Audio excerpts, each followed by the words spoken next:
கடந்த வாரத்தில் நம்ம என்ன செய்தி கேட்டோம், என்ன தலைப்பில் செய்தி கேட்டோம்? அவ்வளோதான்.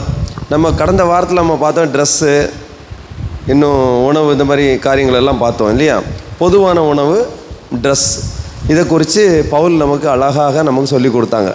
எல்லாவற்றையும் நம்ம அனுபவிக்கிறதுக்கு நமக்கு அதிகாரம் உண்டு. நம்ம விருப்பம் போல் இருக்கலாம், எதை வேணாலும் சூஸ் பண்ணலாம், எப்படி வேணால் வாழலாம். ஆனால் எல்லாம் நமக்கு என்ன இருக்குமா, தகுதி இருக்குமான்னு பார்த்து வாழ்ந்துக்கோங்க அப்படின்றார். ட்ரெஸ்ஸாக இருந்தாலும் சரி, உணவாக இருந்தாலும் சரி, நம்ம தகுதிக்கு ஏற்ப. நீங்கள் 12 ரூபாய்க்கு டீ இருக்குது, 150 ரூபாய்க்கு டீ இருக்குது, 1000 ரூபாய்க்கு டீ இருக்குது. காஃபியெல்லாம் பார்த்திங்கன்னா 3000 4000 ரூபாய்க்கெல்லாம் காஃபி இருக்குது இல்லையா? இப்படி ஒவ்வொன்றும் இருக்குது. நமக்கு தேவையானதை நம்ம என்ன பண்ணிக்கணும், வாங்கிக்கலாம். எதுவுமே இன்னாருக்கு தான் அப்படின்லாம் கிடையாது. தேவை இருந்தால் வாங்கிக்கலாம். ஒருத்தன் சந்திரனுக்கு போகணுன்னு ஆசைப்படுறான், அவன் சந்திரனுக்கு போய் அடையிறான். நம்ம வள்ளியூருக்கு போகணுன்னே ஆசைப்படலை, போக முடியுமா?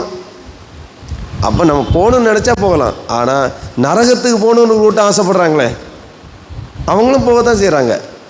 பரலோகத்துக்கு போகணுன்னு ஒரு கூட்டம் ஆசைப்படுறாங்க, போகத்தான் செய்கிறாங்க. அப்போ நரகத்துக்கும் போக முடியுது, பரலோகத்துக்கும் போக முடியுது, சந்திரனுக்கு போக முடியுது, வேறு எல்லா கோள்களுக்கும் நம்ம போக முடியுது. எல்லாம் இதே ரத்தமும் சதையும் உள்ள ஒரு மனுஷனால் தான் இதெல்லாம் முடியுது. எத்தனை பேர் நம்புறீங்க?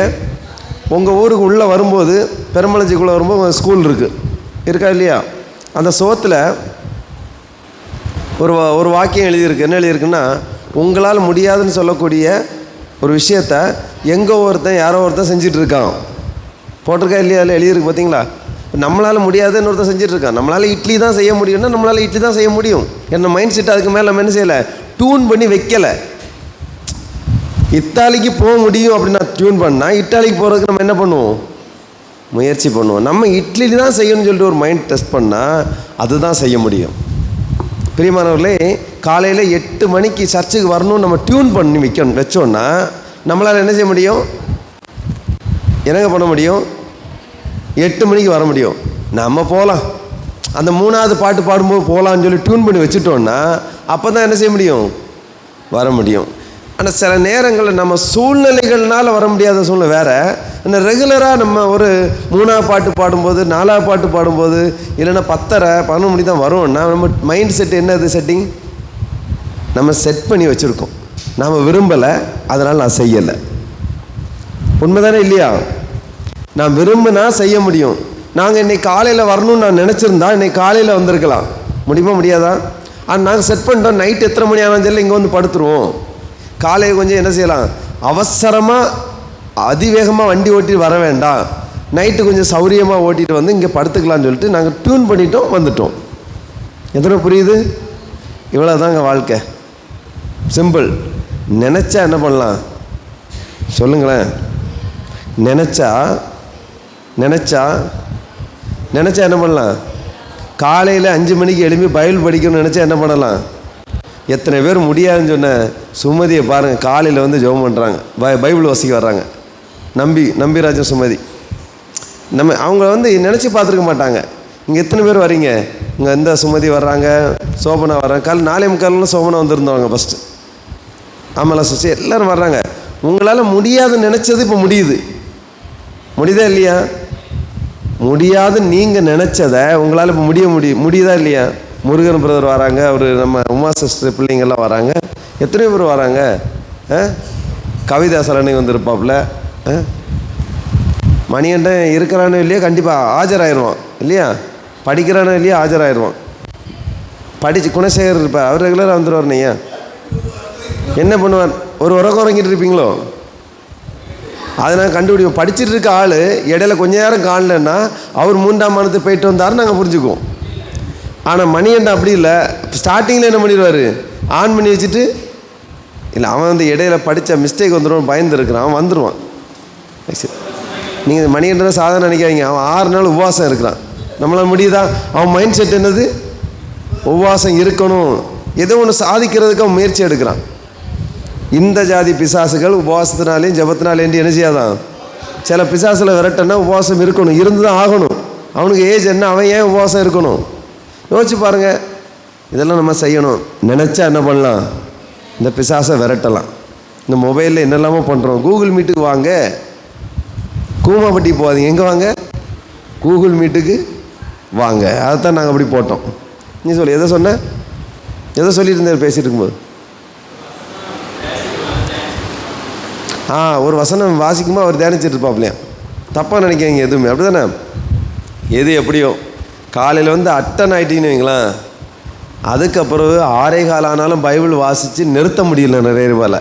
அவங்க வீடு வேலைகள் சூழ்நிலைகள்னால என்ன செய்கிறீங்க, போகிறீங்க. நீங்கள் தனியாக உட்காந்து ஜெபம் பண்ண எப்படி இருக்கும்? அந்த பைபிள்லேயே படித்து அதிலேயே கமந்து விழுந்து தூங்குன நாட்கள் உண்டா இல்லையா? எனக்கு உண்டு, உங்களுக்கு உண்டா இல்லையா? அப்புறம் கண்ணீரும் அடித்து நினச்ச நாள் உண்டு, கோலமும் அடித்து நினச்ச நாள் உண்டு. பைபிள் கண்ணீர்னால் நினைத்த நாள் உண்டு, கோலவினால் நினச்ச. ஏன்னா தூங்கிடுவோம், அப்புறம் தான் எழுப்பி அடே எங்கள் அப்பா அப்படின்னு சொல்லி பைபிளை தொடச்சி கிளியர் பண்ணுறோம். இது வந்து இது ஒரு ஒரு ஒரு எழுப்புதலுக்கான ஒரு சின்ன ஒரு முயற்சி தான். நாம் காலையில் எழும்பி பழகிட்டோன்னா நீங்கள் சாயங்காலம் கரெக்டாக 9 மணி ஆனால் கண்ணை தட்டிடும் தூக்கத்துக்கு. ஏன்னா காலையில் எழும்பினா அந்த டயர்டு நமக்கு தூக்கத்தையும் நமக்கு கொண்டு வந்துடும். தூக்கம் யாருக்கும் வரலன்னு சொல்கிறீங்களா, காலையில் 5 மணிக்கு எழும்பிடுங்க, 4:30 எழும்பிடுங்க. சாயங்காலம் நல்ல தூக்கம் வரும், மத்தியானம் நல்ல தூக்கம் வரும். Price the Lord. சரி, இப்போ பார்த்தீங்கன்னா நம்மளால் எல்லாம் செய்ய முடியுது, எல்லாம் செய்ய அதிகாரமும் இருக்குது. ஆனால் எது தகுதி, எதுக்கு நாம் அடிமைப்பட்டிருக்கோம் என்பதை நாம் அறிய வேண்டும். நம்முடைய வாழ்க்கை நரகத்துக்கு போயிட்டுருக்கா, பரலோகத்துக்கு போயிட்டுருக்கா? வாழ்க்கையே நரகமாக இருக்கலாம், ஆனால் வாழ்க்கை முடிவு எங்கே போகுது? வாழ்க்கையில் நரகம், அது நிறையபடி வாழ்க்கையில் வேதனையும் கண்ணீரும் பார்க்கும்போது ஒவ்வொருவருக்கும் ஒவ்வொரு விதத்தில் இருக்கும். ஆனால் பவுல் நமக்கு அழகாக ஒவ்வொன்றையும் எழுதி வைத்திருக்கிறார்.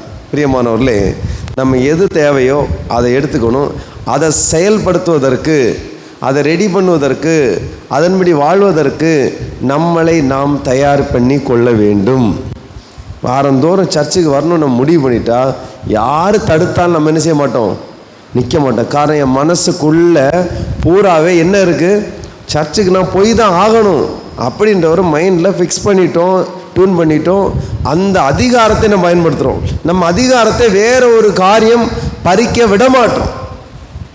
அப்படி ஒன்று நம்ம செய்கிறோன்னா நாம் வந்து ஒரு ஸ்டெடி இல்லாத ஒரு மனுஷனாக எதற்கும், அதாவது காற்று அடிக்கும்போது இந்த சருகுகள் எல்லாம், அந்த இலைகள் எல்லாம் அந்த பக்கம் போகும், அங்கேருந்து காற்றடிச்சா இங்கே ஒரு நிலையற்ற மனிதனாக தான் நாம் வாழ்வோம். எதுலேயுமே ஸ்டடியாக இருக்க மாட்டோம். அப்போ ஸ்டடியாக இருந்து ஒரு விதத்தில் உறுதியாக இருப்போம்னா நாம் வெற்றி அடைவது நிச்சயம். Price the Lord. எங்கே வேணாலும் நம்மளால் போக முடியும், என்ன வேணாலும் செய்ய முடியும், முயற்சி எடுத்தால் முடியும். Praise the Lord. ஹல்லேலூயா. அதனால் நேரம் இல்லைன்னு நம்ம இனி சொல்கிறத நிறுத்திட்டு அந்த நேரத்தை நான் சேமிக்கலைன்னு சொல்கிறத பழகிட்டோன்னாலே வெற்றி தான். எத்தனை பேர் நான் சொல்கிற புரியுது? இனி நேரம் இல்லைன்னு சொல்லாதீங்க, நேரம் இருக்கு, நான் நேரத்தை செலவழித்து விட்டேன் இல்லையா? பணம் வருது, அந்த பணத்தை நான் என்ன செய்து விட்டேன், செலவழித்து விட்டேன். சேமிப்பு இல்லை, நேரம் சேமிப்பில்லை, பணம் சேமிப்பு இல்லை. இதுதான் நம்ம வாழ்க்கையில் நம்ம முன்னேறாமல் இருப்பதற்கு காரணம். சரி, தொடர்ந்து நம்ம வாசிக்க போகிறோம். எல்லாவற்றையும், அதாவது 1 கொரிந்தியர் 6:12 நம்ம வாசித்தோம், எல்லாவற்றையும் அனுபவிக்க எனக்கு அதிகாரம் உண்டு, ஆகிலும் எல்லாம் தகுதியாக இராது, எல்லாவற்றையும் அனுபவிக்க எனக்கு அதிகாரம் உண்டு, ஆகிலும் நான் ஒன்றுக்கும் அடிமைப்பட மாட்டேன். ஒரு வசனத்தை நாம் வாசிக்க போகிறோம். அது 1 கொரிந்தியர் புஸ்தகம் 8ஆம் அதிகாரத்தை நாம் வாசிக்கும் பொழுது, இங்கே பவுல் வந்து கொரிந்தியருக்கு எழுதின நிருபத்தில் அழகாக சொல்கிறாரு. 8ஆம் அதிகாரம் 1ஆம் வசனம், விக்கிரகங்களுக்கு படைக்கப்பட்டவைகளை குறித்த விஷயத்தில் நம்ம எல்லாருக்கும் அறிவு உண்டு என்று நமக்கு தெரியுமே. அறிவு இருமாப்பை உண்டாக்கும், அன்போ பக்தி விருத்தியை உண்டாக்கும். அவர் ஒரு விஷயத்தை, கொரிந்தியருக்கு ஒரு விஷயத்தை எழுதும்போது சொல்கிறாரு, விக்கிரகங்களுக்கு படைக்கப்பட்டவைகளை குறித்த விஷயத்தில் நம்ம எல்லாருக்கும் அறிவு உண்டுன்னு நமக்கு தெரியுமே. என்ன சொல்ல வருகிறார்? விக்கிரகம் என்றால் சிலை, தமிழில் சிலை தான், அது சமஸ்கிருத வேர்டு மிக்ஸாக இருக்கிறதுனால அது விக்கிரகம் என்று சொல்லப்பட்டிருக்கிறது. விக்கிரகத்துக்கு படைக்கப்பட்டவைகள், படைக்கப்பட்டவைன்னா அது காணிக்கையாக கொடுக்கப்பட்டது. விக்கிரகங்களுக்கு கிட்ட அந்த சிலைகளுக்கு முன்பாக படையல்கள், பழங்கள், ஆகாரங்கள், இன்னும் நிறைய நமக்கு தெரிந்திருக்கும். நம்ம எல்லாமே இந்து பேக்ரவுண்டில் வந்தவங்க தானே. அந்த சிலைக்கு முன்னாடி என்னெல்லாமோ காணிக்க வைப்பாங்க. அதெல்லாம் எடுத்து என்ன செய்வாங்க, அங்கே இருக்க மக்கள் எல்லாம் புசிப்பாங்க. விக்கிரகங்களுக்கு முதல்ல வைத்து விட்டு புசிப்பார்கள். ஆகவே விக்கிரகங்களுக்கு படைக்கப்பட்ட விஷயத்தில் நம்ம எல்லாருக்கும் அறிவு உண்டு, நமக்கு தெரியுமே. ஆனால் அந்த அறிவு என்ன செய்யும், இருமாப்பை உண்டாக்கும். சில வேளைகளில் நம்ம செய்கிறது தான் சரி என்று சொல்லிவிடும், இல்லைண்டா சிலர் செய்கிறது சரியில்லை என்று குற்றப்படுத்தி விடும். இதை வச்சு கணிக்காத. ஆனால் அன்போ பக்தி விருத்தியை உண்டாக்கும். அன்புனாலன்னா எப்போ ஒருத்தன் புசிச்சான்னா அவனை நம்ம டக்குன்னு அவன் தெரிஞ்சு புசிக்கிறானோ தெரியாமல் புசிக்கிறானோ, நம்ம என்ன பண்ணுறோம், ஐயோ புசிக்கக்கூடாதுன்னு சொல்லிட்டு ஓவர் அவனை கடிந்து கொண்டு அசிங்கப்படுத்திடாதீங்க, இருமாப்பை உண்டு பண்ணிடாதீங்க. ஆனால் அன்பால் என்ன செய்யலாம், தப்பா இப்போ இது தவறு உனக்கு தெரியாதுன்னு நினைக்கிறேன், அது விக்கிரகம் வந்து ஒன்றும் இல்லை, அதை நீ பெருசாக்கும்போது கடவுள் ஃபீல் பண்ணுவார். சர்வ வல்லமுள்ள தேவன் இங்கே இருக்கிறேன், நீ யாருக்கடா பூஜை பண்ணி இது பண்ணுற, என்னுடைய பூமியில் உள்ள ஒரு கல்லை எடுத்து நீ சிலையை உண்டு பண்ணி வச்சு அதுக்கு நீ படைச்சிட்டு இருந்தா அப்போ என்னுடைய மரியாதை என்ன அப்படின்னு அவர் சொல்ல வர்றார். இதுதான், இதில் வேற எதுவுமே கிடையாது, விக்கிரகம் ஒன்றுமே கிடையாதுன்னு சொல்லி பவுல் சொல்கிறாரு. இதை குறித்து இந்த பவுல் சொல்லும்போது 2ஆம் வசனத்தில், ஒருவன் தான் ஏதேனும் ஒன்றை அறிந்தவன் என்று எண்ணிக்கொள்வானானால் ஒன்றையும் அறிய வேண்டிய பிரகாரமாக அவன் இன்னும் அறியவில்லை. எனக்கெல்லாம் தெரியும் சொல்லி அவன் அறிந்திருந்தானே, ஆனால் அவன் இன்னும் அறிய வேண்டிய விதத்தில் அவன் இன்னும் அறியவில்லை. எனக்கெல்லாம் தெரியும். நிறைய பேர் எல்லாம் தெரியும்னு சொல்கிறவங்க, நீங்கள் விக்கிரக கோயிலில் அல்லது ஒரு சிலை இருக்கக்கூடிய ஒரு கோயிலில் போய் உட்காந்து முழங்கால் போட்டோ இல்லைன்னா ஏதாவது அது காணிக்க செலுத்தியோ வந்தான்னா இவன் இன்னும் அறிய வேண்டிய விதத்தில் என்ன செய்யலை.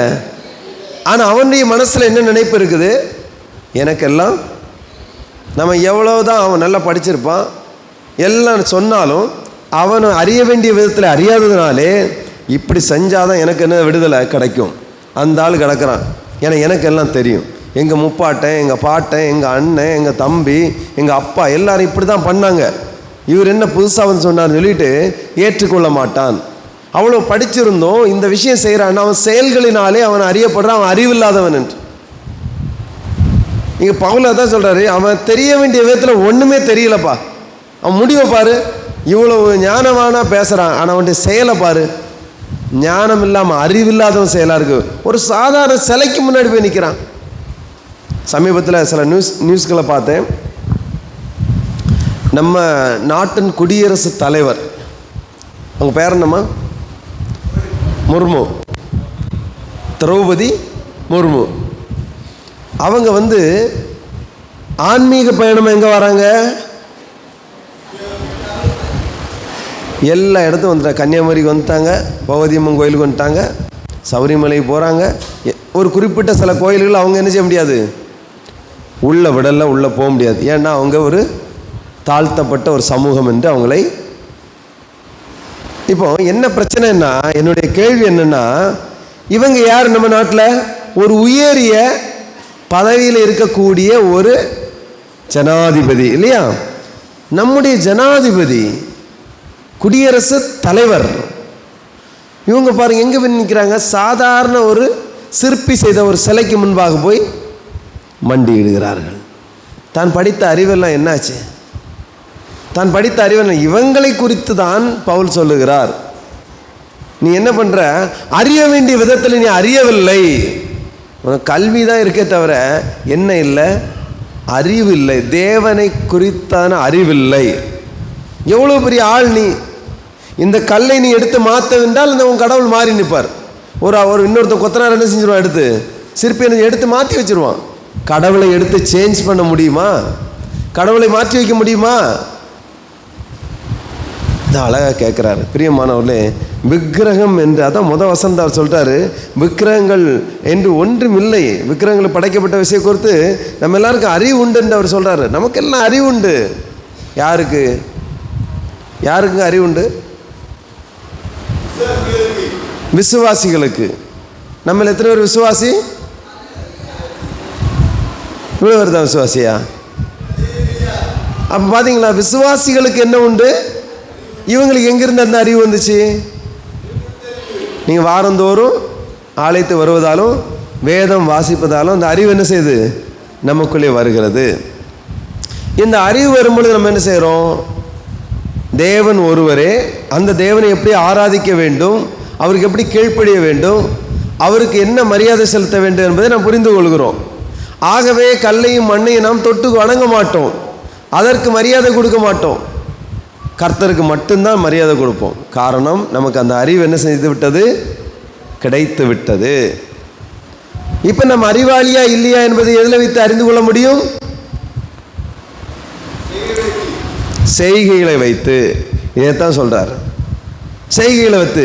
நீ வீட்டில் எல்லா ஜெபமும் எல்லாம் பண்ணிவிட்டு போகிற இடங்கள்ல எல்லாம் எங்கேயோ ஒரு இடத்துல ஏதாவது ஒரு காணிக்கையை அந்த இடத்துக்கு ஒன்று போட்டுருவோன்னு சொல்லி போட்டேன்னா அதை சேவிக்கிறாய், அதற்கு நீ பயப்படுகிறாய், அந்த கல்லுக்கு நீ பயப்படுகிறாய், அந்த கோயிலுக்கு நீ பயப்படுகிறாய்.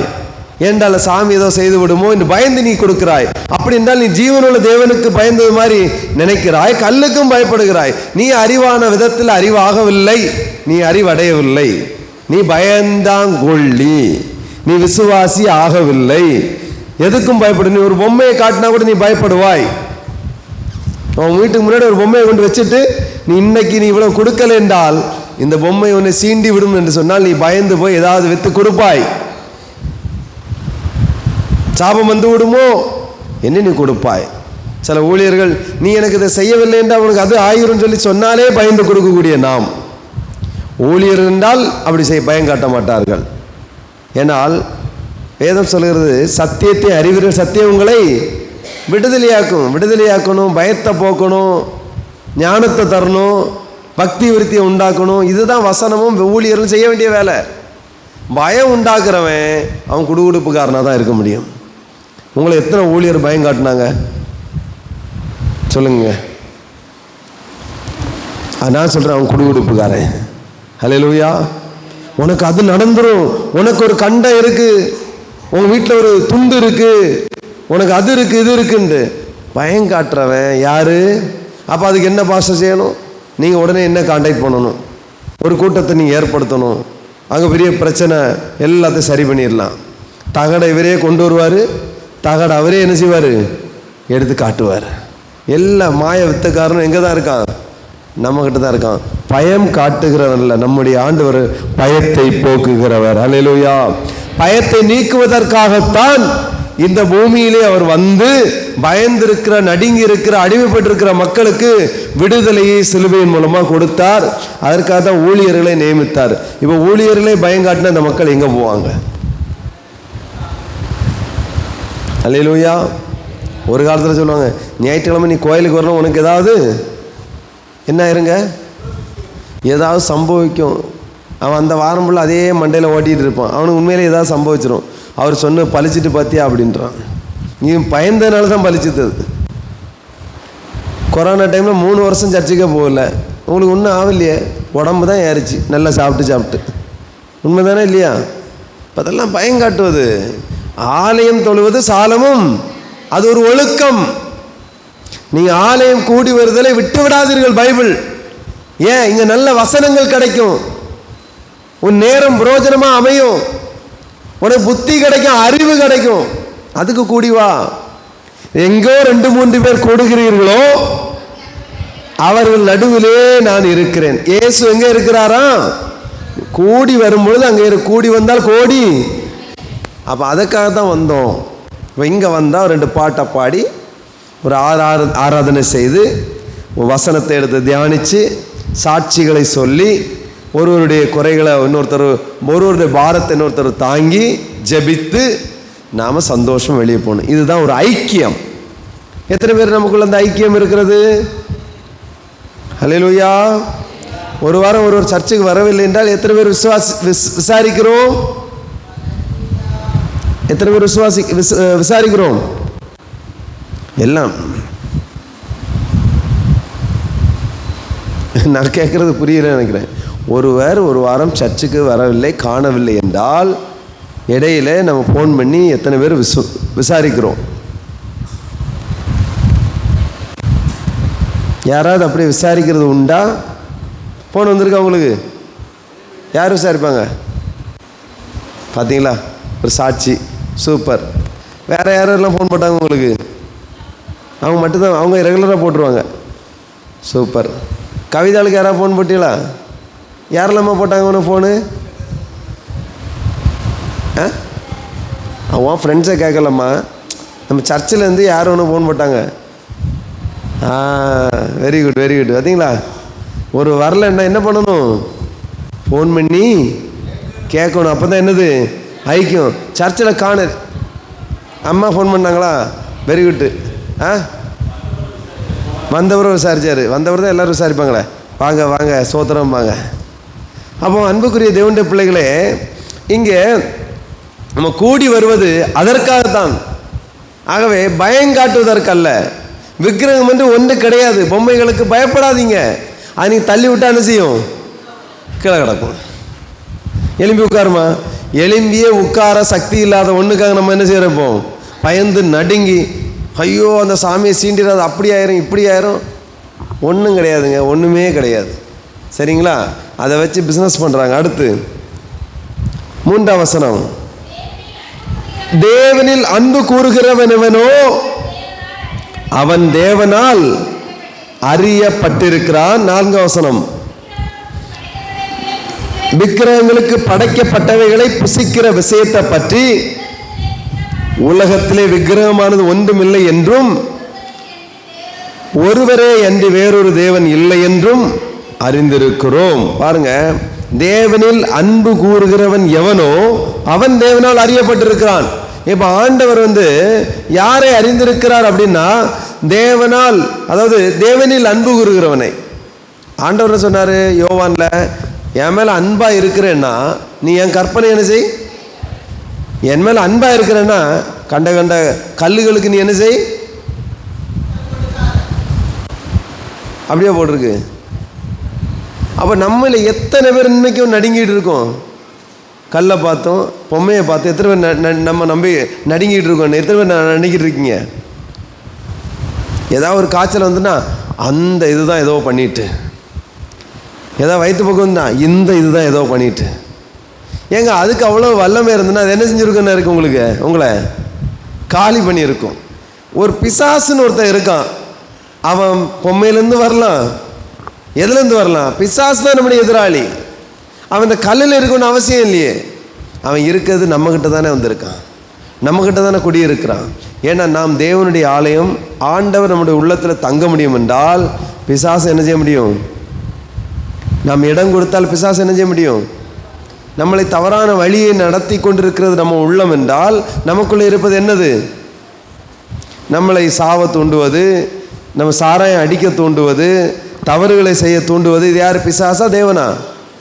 அப்போ நமக்குள்ளே யார் இடம் கொடுத்துருக்கோம்? சண்டை பண்ணுவது, இன்னும் பலவிதமான பிரச்சனைகளை தூண்டி விடுவது யாரு?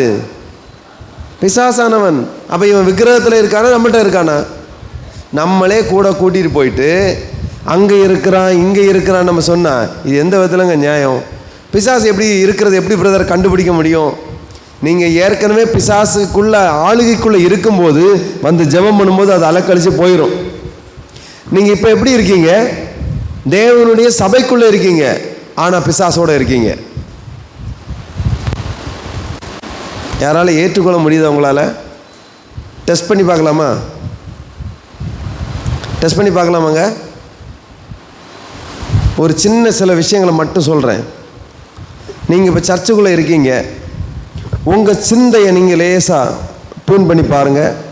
சிந்தைக்குள்ளே என்ன ஓடிட்டுருக்கு? யார்கிட்டையும் சொல்லாதீங்க. உங்கள் சிந்தைக்குள்ளே என்ன ஓடிட்டுருக்கு?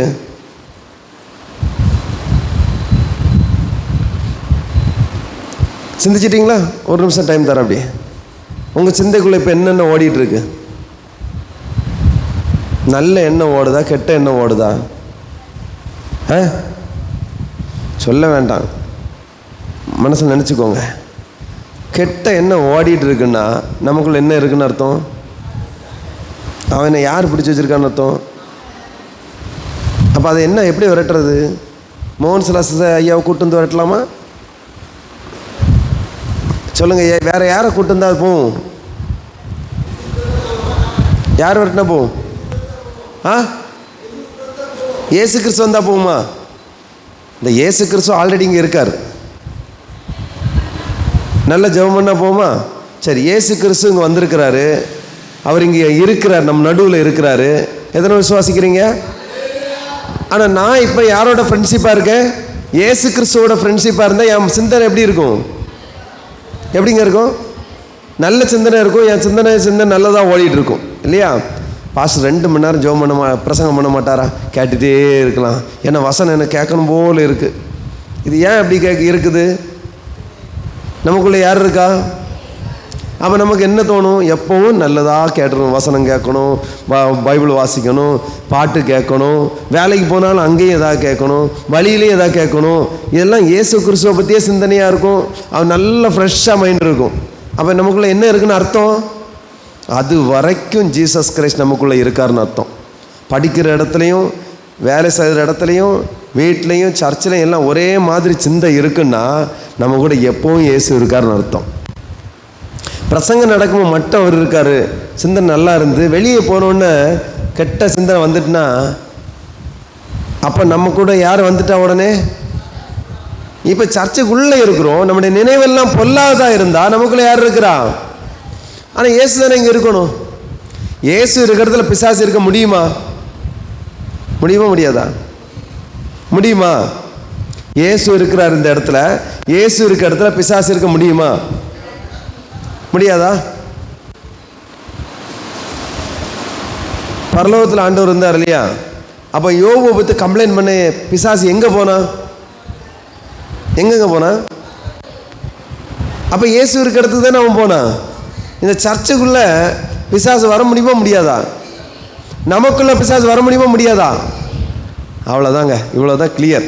இப்போ எத்தனை பேர் புரிஞ்சுது? இப்போ என்ன பிரச்சனைன்னா, இயேசு இருக்கிறாருன்னா இது நல்லா எக்ஸ்பிளைன் பண்ணணும். இயேசு இருக்கிறாரு, பிசாசும் இருக்கிறான், நானும் இருக்கிறேன். இப்போ இயேசுவை நான் ஃப்ரெண்ட்ஷிப் பிடிச்சிட்டேன்னா அவன் அங்கே நிற்பான், அவன் போயிட மாட்டான். அவன் யாரை விழுங்கலாமோ என்று அவன் சுற்றி தெரிஞ்சுக்கிட்டே இருப்பான். வாய்ப்பு கிடைக்குமா, கெட்ட வார்த்தை பேச மாட்டானா, திட்ட மாட்டானா, பொல்லா சிந்தனை யோசிக்க மாட்டானா, அவன் யோசிச்சுட்டு இருப்பான். இப்போ நான் இயேசுவை கூட்டிகிட்டே போகிறேன். சோத்திரம் ஆண்டவரே, ஊழியம் ஆண்டவரே, அது ஆண்டவரே, இது ஆண்டவரே, நான் படித்தாலும் ஜோமெண்ட்டு படிப்பேன் ஆண்டவரே, எங்கே போனாலும் வசனம் எனக்குள்ள மைண்டில் இருக்கட்டும் ஆண்டவரேன்னு சொல்லி இவன் ஆண்டவரோடு ஃப்ரெண்ட்ஷிப்பாக இருந்துகிட்டே இருப்பான். இப்போ ஓகே, அதே நேரத்தில் இயேசுவை விட்டுட்டு பிசாசை நான் பிடிச்சிட்டேன்னு வைங்களேன், இயேசு ஒன்று பண்ணுவார், நீ பிசாசை பிடிக்காம தடுப்பாரா? சொல்லுங்கள். பிசாசை நான் பிடிக்க ஃப்ரெண்ட்ஷிப் வைக்க போகிறேன், இயேசு தடுப்பாரா இல்லை அப்படி நிற்பாரா? நம்ம வசனத்தின் அடிப்படையிலேயே நம்ம சிந்திப்போம். நம்ம இப்போ என்ன தலைப்பில் பேசுகிறோம்? என்ன தலைப்பில் பிரசங்கம் பண்ணுறோம்? சொல்லுங்கள், என்ன தலைப்பில் இன்னைக்கு பிரசங்கம் பண்ணிகிட்டு இருக்கோம்? எல்லாவற்றையும் சொல்லுங்கள். எல்லாவற்றையும் அனுபவிக்க அதிகாரம் யாருக்கு உண்டு? சொல்லுங்கள். எல்லாவற்றையும் அனுபவிக்க பயப்படாமல் சொல்லுங்கள். எல்லாவற்றையும் அனுபவிக்க. இப்போ எனக்கு பிசாசை பிடிச்சிக்கிறதுக்கு அதிகாரம் உண்டா இல்லையா? இயேசுவை பிடிச்சிக்க அதிகாரம் உண்டா இல்லையா? வெளி விஷயம் இவ்வளோதான். இப்போ நம்ம பிசாசை பிடிக்கவும் அதிகாரம் இருக்குது, இயேசுவை பிடிக்கவும் அதிகாரம் இருக்குது. இப்போ இயேசு தடுக்க மாட்டாரா? அவர் ஜீவனோட தேவையில்லையா? முட்டாள் மாதிரி சில கேள்வி கேட்பான், பார்த்துருக்கீங்களா? அவர் பாவம் செய்யாமல் தடுக்க வேண்டியதானே? ஏன்பா உனக்கு தானப்பா அதிகாரம் கொடுத்துட்டேன்னு சொல்லிட்டார்ல, நீ சுவாதீன, நீ இந்த தூதர்களுக்கு வரைக்கும் இது கிடையாது. தூதர்கள் இருக்காங்க இல்லையா, அவங்களுக்கு வரைக்கும் இந்த அதிகாரம் கிடையாது. சொல்கிற புரிஞ்சுதான் உங்களுக்கு? தூதர்கள் ஆண்டவர் சொன்ன எல்கையை தாண்டி போக முடியாது. நீ பெருமளஞ்சி வரதான் போகணும்னா அவன் அங்கனே நிற்கணும். நான் சொல்கிறவரை அங்கே நெல்லுன்னு அங்கே நிற்கணும், எந்த ராத்திரி ஆனாலும். ஆனால் நாம் நிற்போமா?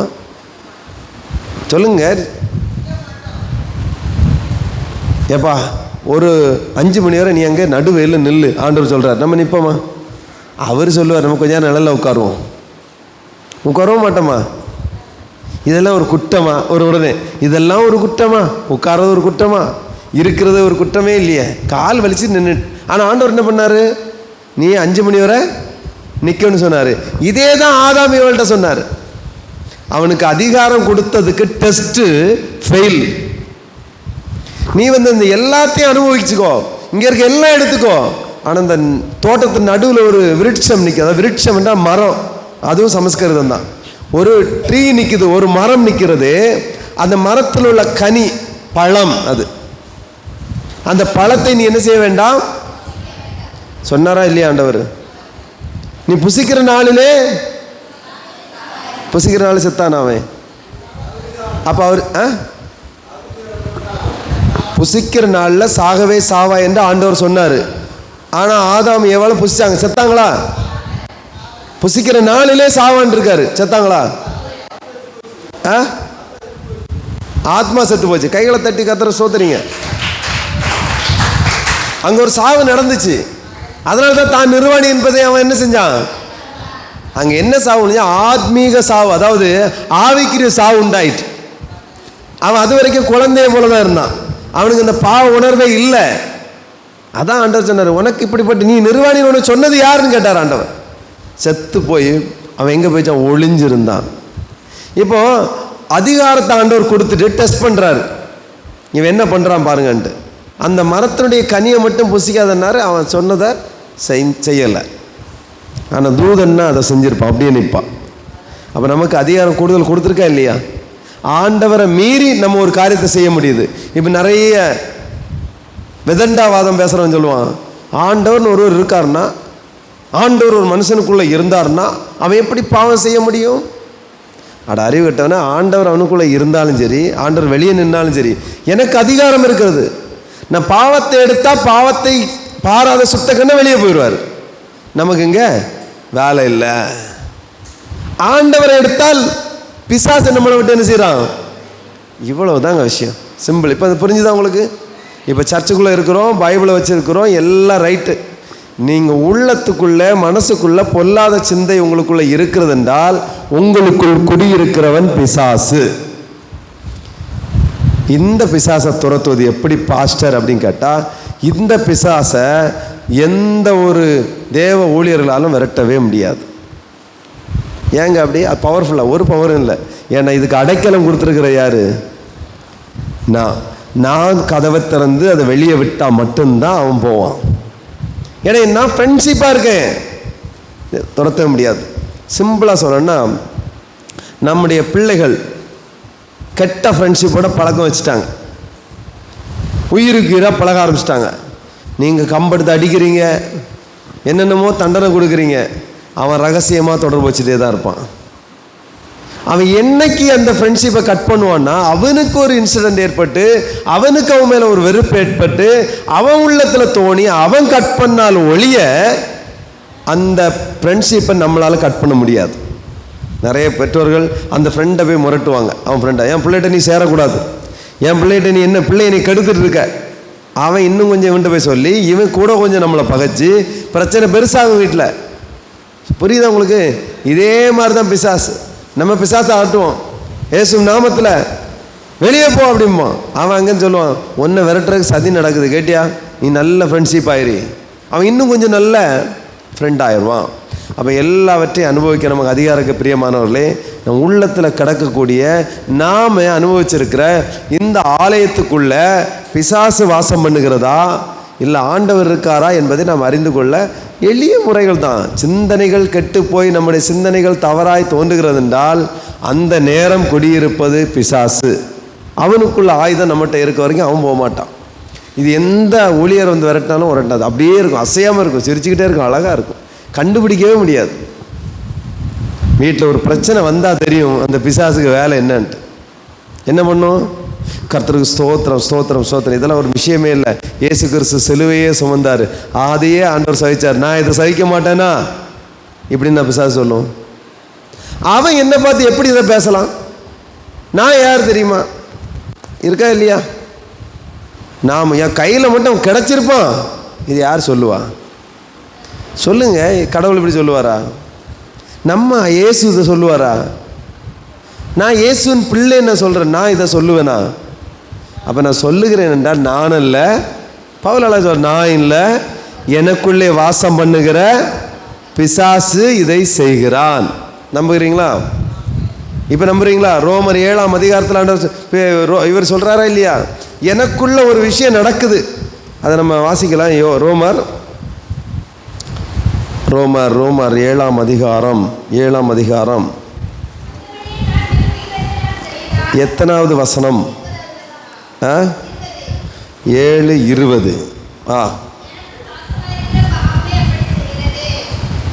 ஆமென். 7ஆம் வசனம் 20ஆம் வசனம் இல்லையா? ஆமென். அந்தபடி நான் விரும்பாதன செய்தால் நான் அல்ல, எனக்குள்ளே வாசமாக இருக்கிற பாவம் அப்படி செய்கிறது. அப்படின்னா நமக்குள்ள பாவம் எப்படி வந்துச்சு? ஆதாமுக்குள்ள எப்படி பாவம் வந்துச்சு? ஏவாளுக்குள்ள எப்படி பாவம் வந்துச்சு? சொல்ல முடியுமா யாராவது? ஏவாளுக்குள்ளே எப்படி பாவம் வந்துச்சு? ஆதாமுக்குள்ளே எப்படி பாவம் வந்துச்சு?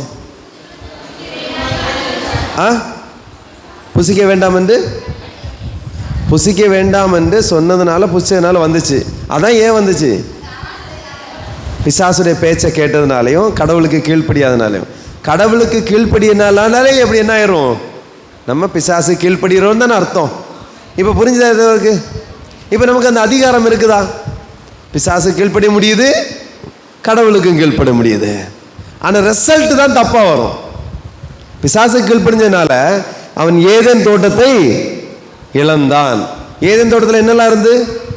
ஏசி இருந்துச்சு. ஏசி இருந்துச்சா இல்லையா? ஏர் கூல் இருந்துச்சா இல்லையா? செழிப்பு இருந்துச்சா இல்லையா? பழங்கள் இருந்துச்சா இல்லையா? பாலும் தேனும் இருந்துச்சா இல்லையா?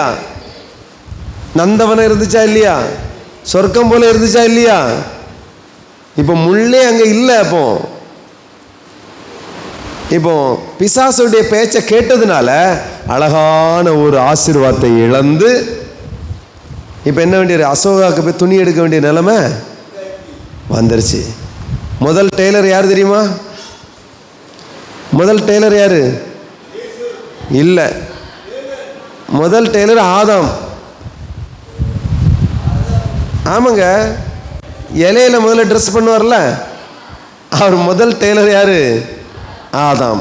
உடனே ஆண்டவர் சொல்லுவார், அப்போ டேய் நீ தைக்கிற இந்த ட்ரெஸ்ஸு காஞ்சி போயிடும், கொஞ்ச நேரத்தில் மானம் காற்றுல போயிடும், நான் உனக்கு லெதரில் ஒரு தோலில் நான் என்ன பண்ணுறேன், உனக்கு உடை உண்டாக்குறேன்னு சொல்லி அங்கே ஒரு மிருகம் பலியிடப்படுகிறது. அங்கே இயேசு கிறிஸ்துவுடைய ஒரு சிலுவை மரணம் அங்கே ஒரு மாதிரியாக நமக்கு ஞாபகப்படுத்துகிறார் ஆண்டவர்.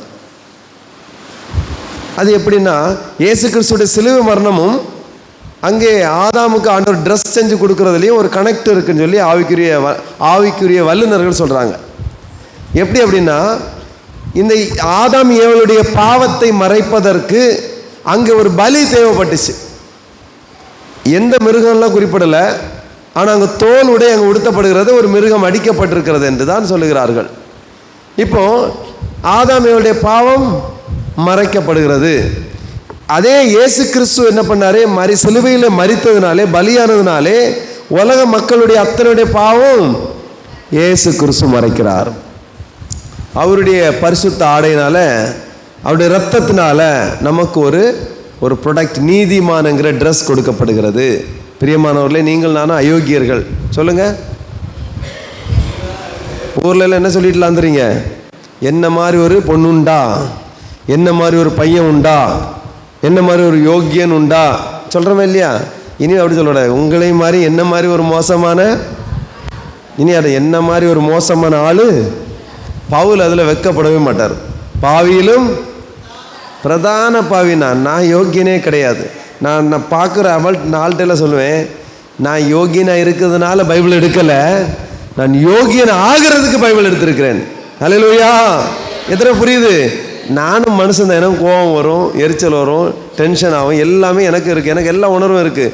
பவுல் சொல்கிறாரு, நான் கையையும் காலையும் சிலுவையில் என்ன பண்ணிட்டேன், அவயவங்களை சிலுவையில் அரைஞ்சிட்டேன், இல்லைன்னா கம்போடும் தடியோடு தான் என்ன பண்ணியிருப்பேன். அவருடைய அர்த்தம் அதுதான், அந்த டோனுடைய அர்த்தம் அதுதான். முருகண்ணன் இன்னைக்கு எவ்வளோ பொறுமையாக இருக்க காரணம் என்ன தெரியுமா? சொல்லுங்க, நீங்கள் சொல்லுங்கண்ணே, எதனால் எவ்வளோ பொறுமையாக இருக்கீங்க? இயேசு கிறிஸ்துவுடைய ஆடை என்ன பண்ணியிருக்காரு? அந்த ஆடையை மட்டும் கழட்டிட்டு பிசாசுடைய ஆடை எடுத்து போட்டு அவர் என்ன பண்ணுவார்? ஏத்தால ஒருத்தன் பேச முடியுமா?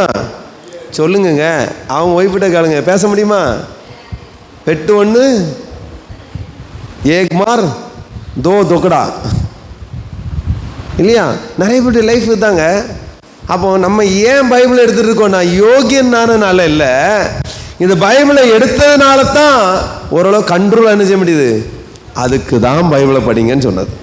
இமோஷன், டென்ஷன், ஒரி எதுவாக இருந்தாலும் சரி பைபிளை எடுத்து படி, எல்லாம் சால்வ். எத்தனை பேர் புரியுது நான் சொல்கிறது? இங்கே எல்லாமே இருக்குது, எல்லாத்துக்கும் மருந்து இருக்குது, சொல்யூஷன் இருக்குது, வழி இருக்குது, வாழ வழி இருக்குது, எல்லாத்துக்கும் இருக்குது. ஸோ அன்புக்குரியவர்களே, இங்கே ஒரு பலி தேவைப்பட்டுச்சு, அந்த பலியினால் பாவம் மூடப்பட்டது. இங்கே வேதம் என்ன சொல்லுகிறது என்றால், நான் விரும்புகிறதை செய்யாமல் நான் விரும்பாத தீமை செய்கிறேன். அப்படி என்றால் எனக்குள்ள என்ன இருக்குது? ஒரு பாவம் இருக்குது, அதை தான் அதை செய்ய வைக்குது. தவறு செய்ய வைப்பது என்னது? நம்ம மூளையை தூண்டுகிறது என்னது? பரிசுத்தமான நல்ல விஷயங்களை செய்கிறதுனா அது பரிசுத்த ஆவியானவர் தேவன் நமக்கு அது செய்கிறார். தீமை செய்ய வைக்கிறதுனா கண்டிப்பாக அது பிசாசு தான். இதை கண்டு கொண்டார் பவுல். இதைத்தான் இந்த அதிகாரம் முழுக்க எழுதி வச்சிருக்கிறார். ரோமர்களுக்கு நிருபம் 7ஆம் அதிகாரத்தை வாசிங்கன்னா முழுக்க அவருடைய ஸ்டேட்மெண்ட் அருமையாக இருக்கும். வெளிப்படையாக பேசக்கூடியவர் தான் அந்த பவுல். எனக்கு உணர்வுகள் இருக்குது. நான் கம்போடு வர வேண்டுமோ பெரம்போடு வர வேண்டுமோ? நான் எத்தனை தடவை உங்களுக்கு சொல்கிறது, காலத்தை பார்த்தா நீங்கள் எப்படி இருக்கணும்? எப்படி இருக்கணுங்க? காலத்தை பார்த்தா எப்படி இருக்கணும்? எத்தனை வருஷம் விசுவாசியை பார்த்து சொல்கிறார் ஆண்டவர்? 5 வருஷம் ஆச்சு, நீ எப்படி இருந்திருக்கணும் நேரத்துக்கு? அப்படின்னா நீ என்ன பண்ணலை? நீ இன்னும் 5 வருஷமா குழந்தையா இருக்க. எதனால் குழந்தையா இருக்க? சத்தியத்தாரில் வசனம் படிக்கலை. வசனம் படிச்சிருந்தா என்னையே கேள்வி கேட்டிருப்பேன். நீ இப்போ பாஸ் அந்த வசனம் அப்படி இல்லை இப்படின்னு இருப்ப. இப்போ என்ன செய்யறேன்? நான் அடிச்சு விடுறதா நீங்கள் என்ன செய்யணும் சொல்லுங்க? நான் என்ன சொன்னால் நீங்கள் என்ன பண்ணுதே ஆகணும்? ஆமாம் ஆமாம் அப்படி தான் பாஸ் சொல்லிட்டாரு, சரி. நான் வசனத்தை மீறி பேசினா நீங்கள் வசனம் படிச்சிருந்தா என்ன பண்ணியிருக்கலாம்? முடிஞ்சவொடனே கேட்கலாம், பாஸ் நீங்கள் ஒரு வார்த்தை பேசுனீங்க, அந்த வசனத்தை அர்த்தம் அது இல்லையே, இப்படி இல்லை இப்படி வரும் இல்லையா? அறிவு வேலை செய்ய ஆரம்பிக்கும், கேள்வி கேட்கும். இப்போ என்ன இல்லை, யாரும் கேள்வி கேட்க ஒரு நாதி இல்லை. எதனால? இங்கே நான் தான் இங்கே சொல்லுங்க, நான் தான் இங்கே. இப்போ என்னது? 10ஆம் கிளாஸ் படித்தவன். நீங்களே யாரு? 5 4 3 1 2. ஹல்லேலூயா. அப்போ பைபிளை படிச்சுட்டோம்னா அறிவு என்ன செஞ்சிடும்? வளர்ந்துடும். அறிவு வளர்ந்துட்டா என்ன பண்ணுவோம்? பிசாசா ஃபுட்பால் ஆடுற மாதிரி என்ன செய்வோம்? என்ன செய்வோங்க? வாசல்லாம் வருவானா? என் வாசல்லே வரத்தான் செய்கிறான். நான் என்ன பண்ணுறேன்? வசனத்தால் ஒரு எட்டி உத. இப்போ இங்கே நம்ம என்ன பண்ணுறோம்? கட்டி பிடிச்சி, ஐயோ பிசாசே வாப்பா, என் குடும்பத்தை கஷ்டத்தை கேளப்பா, என் சூழ்நிலை எப்படி நீயாவது வந்திய. கண்ட பிசாசெல்லாம் கட்டி பிடிச்சி அழுது, என் புருஷன் சரியில்லை, என் மனைவி சரியில்லை, எனக்கு காலு வலி. யார்கிட்ட அழுற? பிசாசிட்ட. மனுஷன் இல்லை அது, பிசாசிட்ட உட்காந்து அழுதுட்டு இருக்க நீ. ஹல்லேலூயா. உன் பாரம் குறையாது. அவன் இன்னும் கொஞ்சம் என்ன செய்வான்? நீ அந்த சர்ச்சுக்கா போற, ஐயோ நீ அங்கே போகாத, நீ என்ன பண்ணு, அங்கே ஒரு இடத்துல ஒரு இடம் இருக்குல்ல, அதில் தலைகளை போய் நின்று கயிறை கட்டிட்டு வா. உன் பிரச்சனைகள்லாம் என்னது? ஐயோ அக்கா சொல்லிட்டாங்க, நம்ம ஞாயிற்றுக்கிழமை பார்த்து 12 மணிக்கு போய் நிற்க சொன்னாலே உடனே போய் நிற்போம் முடிஞ்சு நம்ம போகிறோம். உண்மைதானங்க? எதனால்? வசனத்தை அறியாததுனால, விஷயம் தெரியாதனால. அந்த ஊழியக்காரன் இடது பக்கம் போக சொன்னா நான் போனேன், இந்த ஊழியக்காரன் வலது பக்கம் போக சொன்னா போனேன், இந்த ஊழியக்காரன் பின்னாடி போக சொன்னா நான் போனேன். உன் வாழ்க்கை கடைசி 100 வயசு வரையும் அலைச்சல் தான். ஒரு ஊழியக்காரன் சொல்லுவான், இந்த பாதையில் போ. எந்த பாதையில்? வசனம் காட்டுகிற பாதையில் போ. இந்த வசனத்தின்படி போனேன்னா நீ நித்திய ஜீவனுக்கு போகலாம். அது சோதனையாக இருக்குது, பாடுகளாக இருக்குது, பிரச்சனையாக இருக்குது, அது இடுக்கமான வாசலாக தான் இருக்கும். ஆனால் சரியான இடத்துக்கு என்ன செஞ்சிடும்? உன்னை கொண்டு சேர்த்துரும்.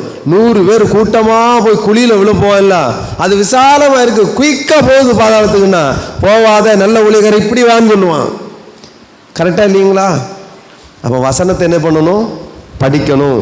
இங்கே படிக்கும்போது தான் இங்கே அழகாக இங்கே வேதத்தில் தெளிவான விஷயங்கள் சொல்லப்பட்டிருக்கும், அதுபடி நம்ம வாழ முடியும்.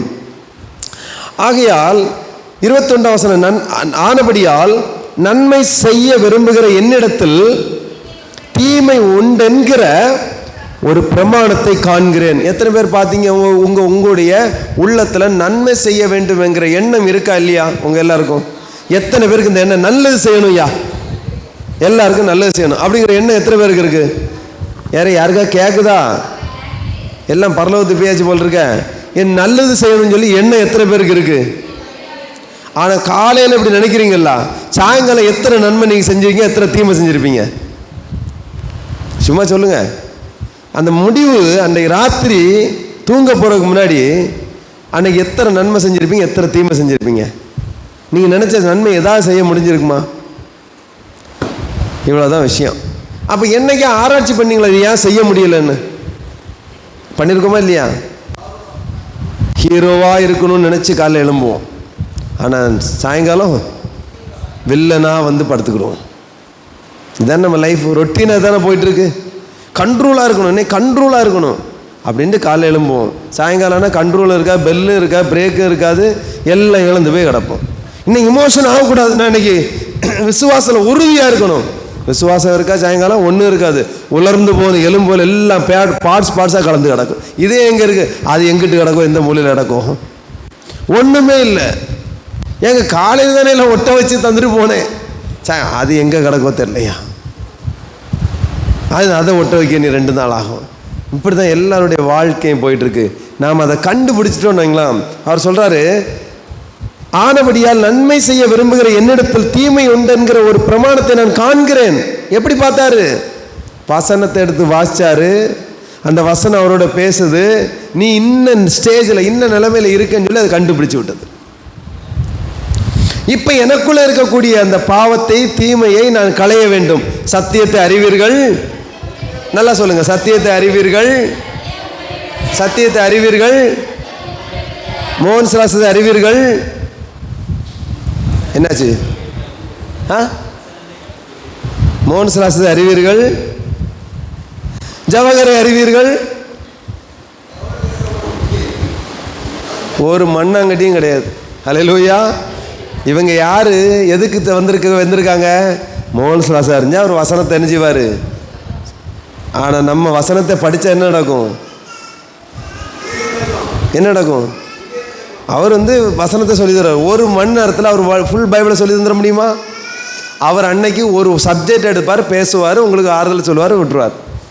அதுக்கப்புறம் நம்ம வளரணும், நான் வாழ்க்கையில் முன்னேறின என்ன பண்ணணும்? சிம்பிளாக சொல்ல போனால், நீங்கள் சர்ச்சுக்கு வரீங்க, இல்லை மோகன் சிலாசை கூட்டத்துக்கு போகிறீங்க, எங்கேயோ போகிறீங்க, அங்கே போனால் வசனம் போதிக்கப்படுது. சர்ச்சு வீடுக்கு ஒரு வீடு கட்டணும், வீடு கட்ட பிளான் போட்டு தந்துடுவாங்க. இப்போ நாங்கள் எங்கள் வேலை என்னது? நீ வீடு கட்டுறதுக்கான பிளானை போட்டு தரோம். மோகன் சிலாசை ஐயா வந்தாலும் சரி, நானாக இருந்தாலும் சரி, நல்ல ஊழியன்னு அதை செஞ்சு தருவாங்க. எப்போ வீடை எப்படி கட்டணும் அப்படின்னு பிளான் வரைஞ்சி தந்தாச்சு. இதை வாங்கிட்டு போய் நம்ம என்ன செய்யணும்? மோகன் சிலாசை வீடு கட்டி தரேன்னு சொல்லிட்டாரு, இல்லைன்னா வீடு பிளான் தந்துட்டாரு, சோத்திராண்டவர் என்ன வீடு தந்ததுக்கா சோத்திரம் சொல்லிட்டு இருந்தா வீடு கட்டப்படுமா? பிளான் தந்தார் இல்லையா? அதை என்ன பண்ணணும்? என்ன பண்ணணும்? எக்ஸசைஸ் பண்ணணுமா? அதை என்ன பண்ணணும்? செய்ய ஆரம்பிக்கணும் இல்லையா? அந்த வீடு பிளானை எடுத்து வச்சுட்டு இந்த வீடை எப்படி செய்யணும்னு சொல்லிட்டு டெய்லி ஒரு செங்கல் எடுத்து சேவிங் பண்ணி செய்ய ஆரம்பிக்கணும். உண்மையா இல்லையா? அப்போ என்ன செய்ய, ஒரு நாள் உங்கள் கனவு நனவாகும். Price the Lord. ஹல்லேலூயா. கையை தட்டி கர்த்தரை ஸ்தோத்திரிங்க. இப்போ நம்முடைய கனவு நனவாகணும்னா, கனவை முதல்ல நனவாக்குறதுக்கு நம்ம என்ன செய்யணும்? கனவு காண முயற்சி எடுக்கணும். கனவு காணணும். ப்ளஸ் என்னென்னா, இந்த கனவு நனவாக்கணும்னா ஒவ்வொரு செங்கலாக கொண்டு என்ன பண்ணணும்? அடுக்கணும். இந்த பிளான் படி தேவையான செங்கலை வாங்கிடணும், வாங்கி செட் பண்ணி வீடை கட்டிடணும். இதே மாதிரி தான் வாழ்க்கையில் முன்னேறணும். பிளான் பண்ணியாச்சா? வசனத்தை படித்தா விடுதலைன்னு தெரிஞ்சாச்சு. அப்போ என்ன பண்ணணும்? இப்போ நம்ம பிளான் போட்டு தந்தாச்சு. வீட்டில் போய் உட்காந்து வசனத்தை எடுத்து வாசிக்கணும். வாசிக்க நம்மளே அறிவாளியாக வரும். இப்போ மோகன் சிலாசர் லட்சக்கணக்கான மக்களுக்கு பிரசங்கம் பண்ணுறாரு. நீ வீடை கட்டு, நீ அதை பண்ணு, இப்படி பண்ணு, நீ இப்படி போ அப்படின்னு சொல்கிறாரா இல்லையா? இப்போ நீங்கள் வசனத்தை வாசிச்ச பிறகு நீங்கள் என்ன பண்ணுவீங்க? சொல்லுங்கள், என்ன பண்ணுவீங்க? நீங்களே பண்ணி நீங்கள் மற்றவங்களுக்கு என்ன பண்ணுவீங்க? இதைத்தான் அவர் சொன்னார், காலத்தை பார்த்தா நீங்கள்லாம் எப்படி இருக்கணும்? போதகர்களாக இருக்கணும். ஆனால் இன்னைக்கு பாலை உண்கிற குழந்தைகளை போல இருக்கீங்க. உங்களுக்கு நான் மூல உபதேசம் தான் கொடுக்க வேண்டி இருக்கிறது. அந்த மூல உபதேசம் என்னது? பொய் சொல்லாதிருப்பீராக, களவு செய்யாதிருப்பாயாக, பிறருக்கு விரோதமாக பொய் சாட்சி சொல்லாதிருப்பாயாக, பிறருடைய பொருளை எதுவும் எச்சியாதிருப்பாயாக, விக்கிர ஆராதனை செய்யாதிருப்பாயாக. ஆமாம், கெட்ட வார்த்தை பேச, இப்படி தான் நம்ம சொல்ல வேண்டியிருக்கு. இது பேசிக். இது என்னது? மூல உபதேசம். சின்ன 1ஆம் கிளாஸ் பாடம் அது. சாலை ஓரம் இடது பக்கம் செல்ல வேண்டும், வழியில் வாழைப்பழத்தோல போடக்கூடாது. என்ன உபதேசம்? பாலை உண்கிற குழந்தைக்கு கொடுக்கக்கூடிய உபதேசம் தான் மறுபடியும் சொல்ல வேண்டி இருக்கிறது. இத்தனை வருஷம் விசுவாசி பைபிளை முழுசா படிச்சு அவங்க தேறி 12ஆம் கிளாஸ் முடிச்சு காலேஜுக்கு போய் அவங்க லெக்சர் ஆயிருக்கணும் நேரத்துக்கு. ஆனால் என்ன பண்ணுறது, லட்சம் பிரசங்கம் கேட்டும் வீட்டில் போய் இந்த படத்தை வச்சு இந்த மோன்ஸ்லாசர் போட்டு தந்த இல்லை நான் போட்டு தந்த அந்த பிளானை மட்டும் எடுத்து கொண்டு வச்சுட்டு பார்த்துட்டு இருந்த ஏதாவது ஒரு பிரயோஜனம் உண்டா? வாரந்தோறும் நான் ஒரு பிளான் போட்டு தரேனே. இன்னைக்கு என்ன பிளான்? போன வாரம் என்ன பிளான் போட்டு தந்தோம்? அதிகாரம் உண்டு, எல்லாம் நமக்கு என்ன செய்யாது. ஆனால் என்ன, எத்தனை பேர் கண்ட்ரோலாக இருந்தீங்க? அந்த பிளான் எப்படி அங்கே இருக்கா? இந்த வாரம் அதை கண்டினியூ பண்ணுறோம். எத்தனை பேர் இந்த பிளானை நம்ம வாழ்க்கையில் அப்ளை பண்ண போகிறீங்க? தெரியாது. அப்போ அதை டெய்லி இதை ரெடி பண்ணால் மட்டும்தான் முடியும். இதை எதனால் ரெடி பண்ண முடியும்? செங்கல்லால் தான் வீடு கட்ட முடியும். நம்ம வாழ்க்கை எதனால் கட்டணும்? வசனத்தால் கட்டணும். ஹல்லேலூயா. இவ்வளோ தான் சிம்பிள். இன்னும் தொடர் செய்தியாக போகலாம், இன்னும் முடிக்கலை, இன்னும் நிறைய இருக்குது. சரியா? இப்போ 22ஆம் வசனம், உள்ளான மனுஷனுக்கு ஏற்றபடி தேவனுடைய நியாயப்பிரமாணத்தின் மேல் பிரியமாக இருக்கிறேன், ஆகிலும் என் மனதின் பிரமாணத்துக்கு விரோதமாய் போராடுகிற வேறொரு பிரமாணத்தை என் அவயவங்களில் இருக்க காண்கிறேன். அது என் அவயவங்களில் உண்டாயிருக்கிற பாவ பிரமாணத்துக்கு என்னை சிறையாக்கி கொள்கிறது. அப்படின்னா நான் அடிமைப்படுறேன். ஒன்று என்ன சிறைப்படுத்துது, சிறையா இருக்கப்பா சொல்கிறோமா? நம்ம எங்கள் ஊர் சைடில் சொல்லலாம், சிறையா இருக்கு, சிறையா இருக்கு. இப்போ இவர் என்னது, உள்ளான மனுஷனுக்கு கேட்டபடி தேவனுடைய நியாயப்பிரமாணத்தின் மேல் பிரியமாக இருக்கிறேன். தேவனுடைய நியாயப்பிரமாணத்தின்படி வாழ்கிறவங்களுக்கு பிரச்சனை என்ன தெரியுமா? நீ பாவம் செஞ்சாலும் சரி, என்ன பண்ணாலும் சரி, அந்த நியாயப்பிரமாணத்தின்படி பலியை செலுத்தினா போதும். ஆனால் மனசில் என்ன இல்லை ஆயிருக்காது, மனசு கிளியர் ஆகாது. நீ பகையோடையோ வெறுப்போடையோ கோபத்தோடையோ எப்படி வேணால் இருந்துக்கலாம். நியாயப்பிரமாணம் உள்ளான மனுஷனை என்ன பண்ணாது, கிளியர் பண்ணலை. அதனால தான் ஆண்டவர் அப்கிரேட் பண்ணார், அன்பின் பிரமாணத்தை கொண்டு வந்தார். அப்போ நம்ம உள்ளான பிரமாணம் மாறல. இந்த நியாய பிரமாணத்தின்படி தவறுக்கு நான் என்ன பண்ணி விட்டேன் சொல்லுங்க? பரிகாரம் செய்து விட்டேன். சிம்பிளாக சொன்னோம்னா பரிகாரம் செஞ்சு எனக்கு என்ன இல்லை, தண்டனை இல்லை. ஆனால் புதிய ஏற்பாடில் அப்படி எஸ்கேப் ஆக முடியாது.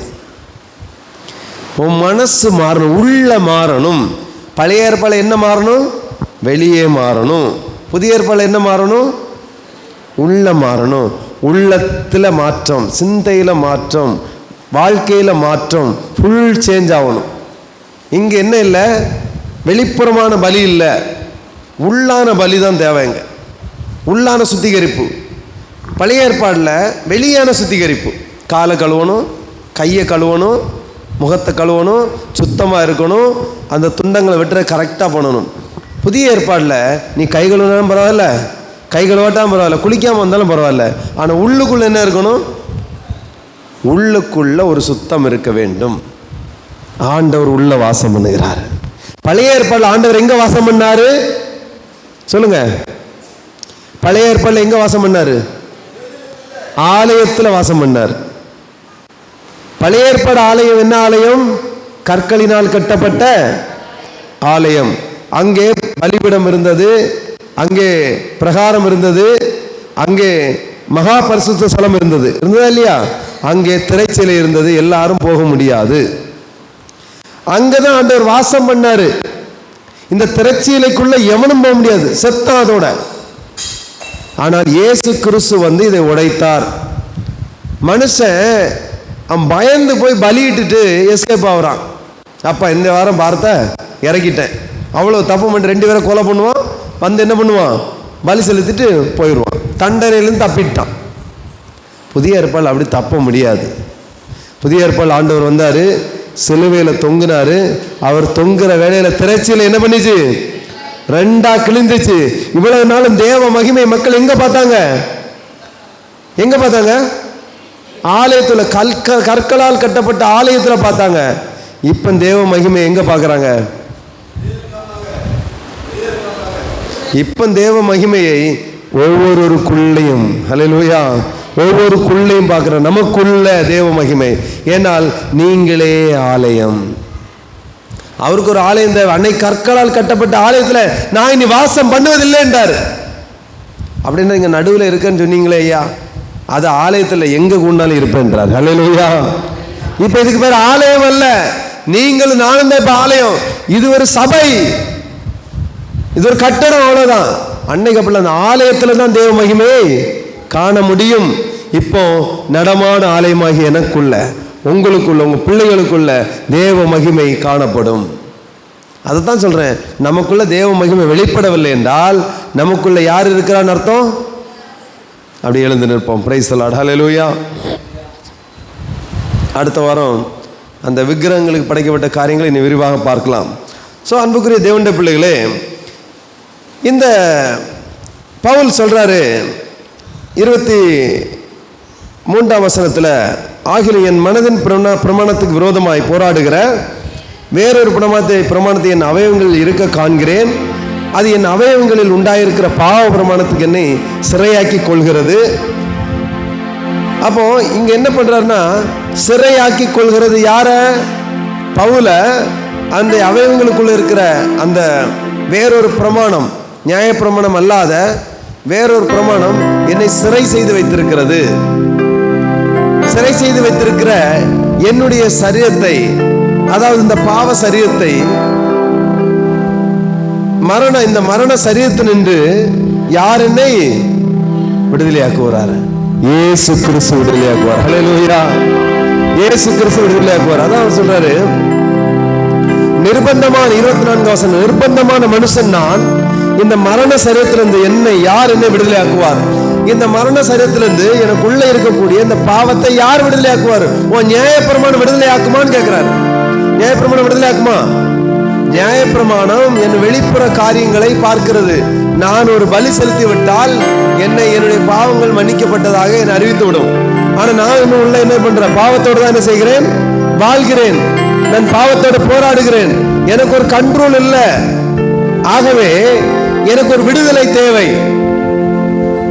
அப்படிதான் ஒண்ணு சொல்றாரு 25ஆம் வசனம், நம்முடைய கர்த்தராகிய இயேசு கிறிஸ்து மூலமாய் தேவனை ஸ்தோத்திரிக்கிறேன். ஆதலால் நான் என் மனதினாலே தேவனுடைய நியாய பிரமாணத்துக்கும் மாம்சத்தினாலே பாவ பிரமாணத்துக்கும் ஊழியம் செய்கிறேன்.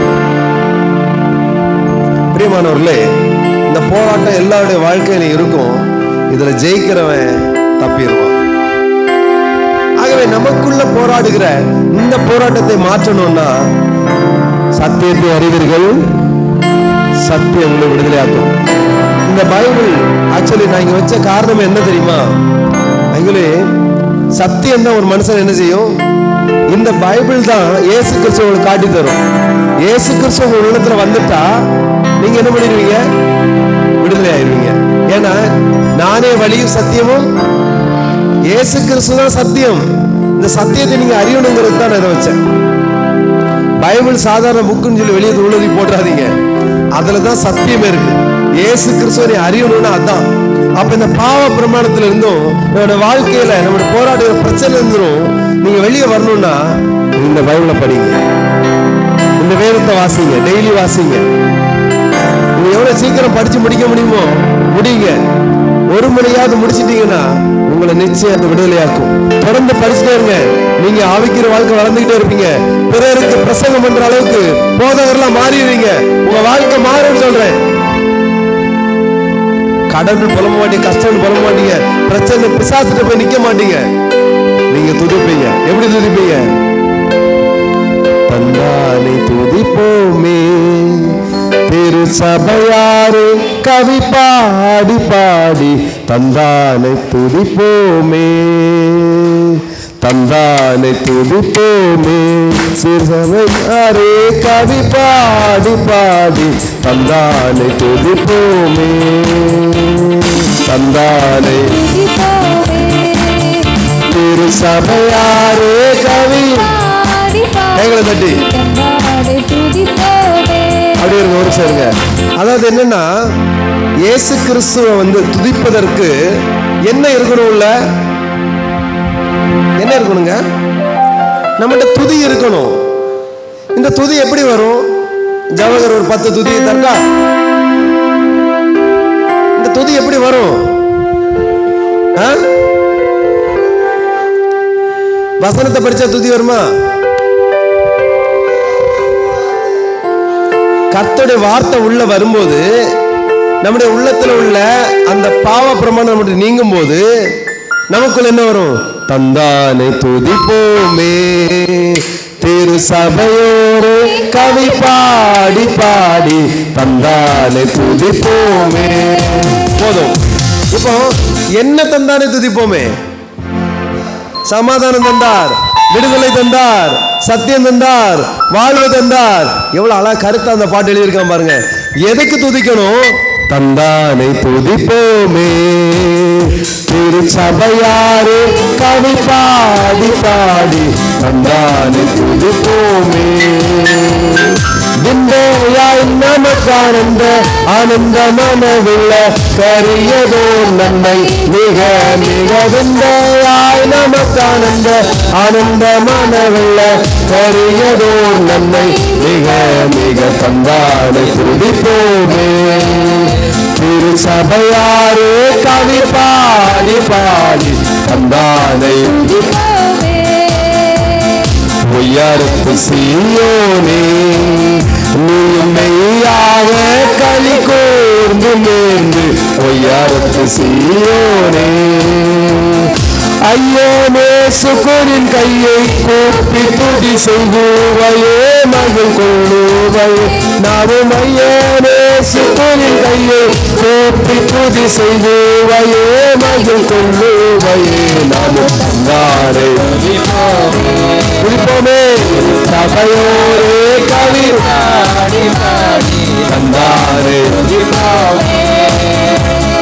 கண்ணார கழித்தாயே நன்மை ஏற்றியை கண்டு சேர்த்து பூசித்து கண்ணார கழித்தாயே.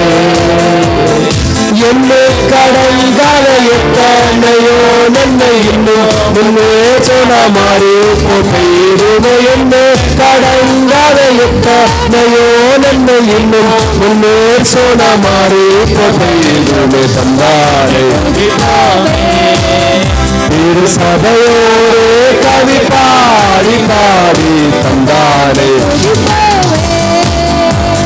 சுத்தாங்கத்து சபையே உன்னை முற்றாய் கொள்ளவே அலைந்து புரிந்து சுத்தாங்கத்து நற்சபையே சட்டுக்குலைந்துனை சக்தியாக்க தன்னின் ரத்தத்தை சிந்தி எடுத்து உயிர் வரம். சட்டுக்குலைந்துனை சக்தியாக்க தன்னின் ரத்தத்தை சிந்தி எடுத்து உயிர் வரம் தந்தானே திரு சபையோரே கவி பாடி பாடி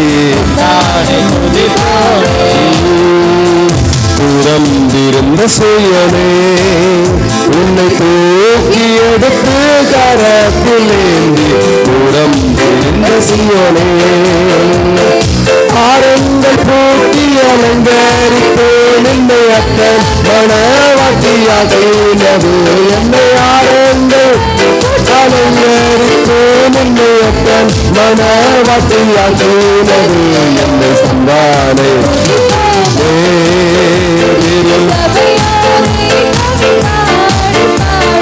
தந்தானை துதிப்போமே சிங்கார கண்ணிமாரே உன்னை அலங்கார கும்மி அடித்து படித்து சிங்கார கண்ணிமாரே. மங்காத மணவாளன் யசோதனை வாழ்த்தி வாழ்த்திய மங்காத மணவாளன் யசோதனை வாழ்த்து பணிந்திடும் தந்தானை துதிப்போமே திரு சபையோரே கவி தந்தானை துதிப்போமே. விந்தையாய் நமக்கானந்த ஆனந்த மனவுள்ள கரியதோ நன்மை மிக மிக. விந்தையாய் நமக்கானந்த கரியதோ நன்மை மிக மிக தந்தானே சபையோரே கவி பாடி பாடி தந்தாரை துதிப்போமே. கருவை தட்டி தந்தாரை துதிப்போம். விடுதலை தந்தாரை துதிப்போம். சமாதானம் தந்தாரை துதிப்போம். ஆசீர்வாதம் தந்தாரை துதிப்போம். கிருபை தந்தாரை துதிப்போம். வசனம் தந்தாரை துதிப்போம். சபையை தந்தாரை துதிப்போம். ஞானம் தந்தாரை துதிப்போம். உயரத்து சீயோனே நீ மெய்யாக கை கூர்ந்து நேர்ந்து உயரத்து சீயோனே ஐயோனே சுக்குனி கையை கூப்பி துணி செய்குவையே மகிழ் கொள்ளுவையே நாமும் ஐயோனே சுக்குனி செய்குவையே மகிழ் கொள்ளுவையே நாமும் தந்தானு துதிப்போமே. சபையோரே கவி பாடி தந்தானு துதிப்போமே. கரங்களை தட்டி தந்தானு துதிப்போமே. கிருபை தந்தானே துதிப்போமே. மகிமை தந்தானே துதிப்போமே.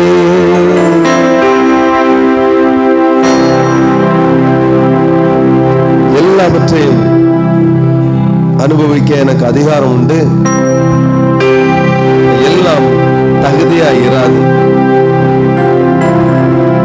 எல்லாவற்றையும் அனுபவிக்க எனக்கு அதிகாரம் உண்டு. நான் ஒன்றுக்கும் அடிமைப்பட மாட்டேன். கிறிஸ்துவுக்குள் அன்பானவர்களே, இந்த உலகத்துல எல்லாம் ஆண்டவர் படைத்ததுதான். எல்லாம் பகலை உண்டாக்கி இருளையும் படைத்தவர் நம்முடைய ஆண்டவர். ஆகவே இதையே ஆண்டவர் படைச்சாரு. இதை படைக்காம இருந்தா மனுஷன் பாவம் செய்ய மாட்டானே. பாவம் இருப்பதனால்தான் பரிசுத்தத்தின் அருமை. பாவத்தை வைத்துதான் பரிசுத்தத்தின் அருமை என்ன செய்ய முடியும்? விலைக்கு தர முடியும். மனுஷனை மட்டும் சுதந்திரவாளி ஆண்டவர் படைத்தார். படைச்சு விட்டுட்டு உன் விருப்பம் போல நீ என்ன செய்யலாம்? ஆண்டவர் துதிக்கலான்னார். அவன் விருப்பம் போல விக்கிரக கோயிலை கட்டி வச்சுட்டான். ஆண்டவர் சுதந்திர மணி அடிமையா இல்லாம சுவாதீனாய் உன்னை உருவாக்குறார் ஆண்டவர். நீயா சிந்தி, நீயா செயல்படு, நீயா வேலை செய், நீயா சாப்பிடு, என்ன நீ கேட்டு செய்ய வேண்டிய அவசியம் இல்லை. ஆனா கேடுகட்ட வாழ்க்கை வாழ்வதற்கு மனுஷர்கள் எல்லாம் பொல்லாத இதயம் உள்ளவர்கள் ஆகி மனிதனுடைய வாழ்க்கைகள் தேவனுடைய பார்வையில் பொல்லாதா இருந்ததுன்னு சொல்லி நோவாவின் காலத்தை ஆண்டவர் மனிதனை படைத்ததற்காக அவர் மிகவும் மனவேதனைப்பட்டார். மனவேதனைப்பட்டு ஜனங்கள் மிருகமாய் வாழ்கிறார் என்பதை புரிந்து கொண்டு ஒட்டுமொத்த மக்களையும் அவர் அழித்தார். ஆனாலும் மனிதனை நேசித்து மனிதர்களும் அழிந்துவிட போகக்கூடாதுன்னு சொல்லி மீண்டும் நோவா மூலமாக சந்ததிகளை உருவாக்கினார். உலகம் முழுவதும் அநேக ஜனங்கள் இருக்காங்க. 600 கோடிக்கு மேல ஜனங்கள் இருக்கிறாங்க. எத்தனை பேர் தேவன் பக்கம் நிற்கிறார்கள்? எத்தனை பேர் நரகத்தை நோக்கி போய் கொண்டிருக்கிறார்கள்? உலகத்தை பார்த்து ஓடாதீங்க தேவ பிள்ளைகளே. அது அது ஒரு மோசமான பயணம். நீங்க பரலோகத்தை நோக்கி ஓட விரும்புகிறீர்களா? பாதாளத்தை நோக்கி விரும்புகிறீர்களா? உங்களுக்கு அதிகாரம் கொடுக்கப்பட்டபடியால் தான் போதனை செய்ய வேண்டிய ஒரு சூழ்நிலை வந்தது. போதிக்க வேண்டியதாய் போச்சு. நீங்க அதை செய்யாத அது பாவம், இதை செய்யாத பாவம். முதல் பிரசங்கியும் ஆண்டவர் தான், முதல் டெய்லர் ஆண்டவர் தான். நீ இந்த விருட்சத்தின் கனியை, இந்த மரத்தின் கனியை புசிக்க வேண்டாம் என்று போதித்தார் ஆண்டவர். மனுஷன் கீழ்ப்படியாதவன் என்பதை அன்று நிரூபித்தான், இன்று நிரூபித்தான். ஆனால் ஒரு பிரச்சனை என்னவென்றால், அவனுடைய பாவத்தை போக்குவதற்கு ஆண்டவர் பலவிதமான நியாய பிரமாணங்களை உண்டாக்கி பார்த்தார். பலவிதமான நியாய பிரமாணத்தின்படி அவர் பாவங்களை தீர்ப்பதற்காக பலிகளை ஏற்படுத்தி பார்த்தார். ஆனா எதுக்குமே மனுஷன் கீழ்ப்படியாதனால தன்னுடைய சொந்த குமாரனையும் பாராமல் இந்த பூமிக்கு எழுப்பி நம்ம எல்லாருக்காகவும் தன் மகனை பலியாக கொடுத்தார். ஹல்லேலூயா. தேவனே பலியாக வந்து உங்களுக்காக எனக்காக தன் ரத்தத்தை சிந்தி தன்னுடைய ஜீவனை கொடுத்து நம்மை இவ்வளவாய் அன்பு கூர்ந்தார் தேவன். இன்னைக்கு அதனால்தான் மக்கள் அநேகர் இயேசு கிறிஸ்துவை நேசித்து ஃபாலோ பண்ண ஆரம்பித்து விட்டார்கள். ஹல்லேலூயா. ஆகவே இயேசு மன்னிக்கிற தேவன், இயேசு உதவி செய்கிற தேவன், இயேசு இரக்கமுள்ள தேவன், இயேசு அன்பு காட்டுகிற தேவன், இயேசு அரவணைக்கிற தேவன் சொல்லி ஒரு கூட்ட ஜனம் தினந்தோறும் இயேசுவை நோக்கி வந்து கொண்டே இருக்கிறார்கள். பிசாசுக்கு பொறுக்கல.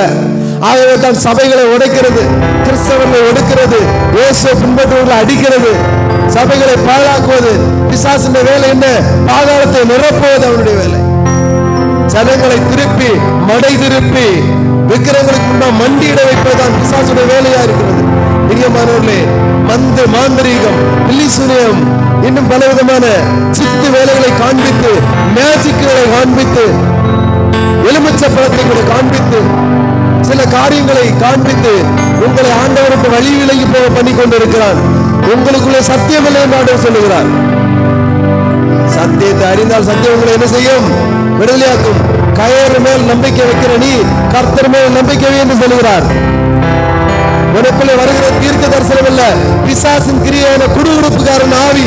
அதுவும் சில வேளையில் சில காரியங்களை சொல்லும். தீர்க்க தரிசனம் என்று நினைத்துக் கொண்டிருக்காது. கர்த்தருடைய வசனத்தை புரிந்து கொள். கர்த்தருடைய வசனத்தை படித்துக் கொள்ளும் பொழுது உள்ளத்துக்குள்ள அந்த வசனம் பேசும். நான் என்ன நிலைமையில இருக்கிறேன்? நான் தீர்க்கதரிசனம் பேசுகிற இந்த வாயால என்னெல்லாம் பேசுறேன்? நான் தீர்க்கதரிசி என்றால் என் சிந்தனை எப்படி இருக்கிறது? நான் தீர்க்கதரிசி என்றால், நான் தேவ பிள்ளை என்றால் என்னுடைய மனம் எப்படி யோசிக்கிறது? என்னுடைய வாய் எப்படி பேசுகிறது? என் நடக்கை எப்படி இருக்கிறது? இந்த வசனம் உங்களுக்கு கற்றுத்தரும். கண்களை மூடி இருக்கிற நேரத்துல நம்மை தாழ்த்தி கொடுப்போமா? கர்த்தருக்கு பிரியமில்லாத எந்த ஒரு அதிகாரம் நம்மளை ஆட்கொண்டு இருந்தாலும் சரி, நாம் எங்கே கையை நீட்டி இருந்தாலும் சரி, இப்பொழுது கர்த்தருடைய சமூகத்தில் ஒப்பு கொடுப்போம். எல்லாவற்றையும் மதிமுறுக்கிற அதிகாரம் உண்டு. ஆனால் எதெல்லாம் செய்து கொண்டிருக்கிறேன்? கர்த்தருக்கு பிடிச்சது செய்யறனா? பிசாசுக்கு பிடிச்சது செய்யறனா? ஆண்டவர் சொன்னது செய்கிறனா?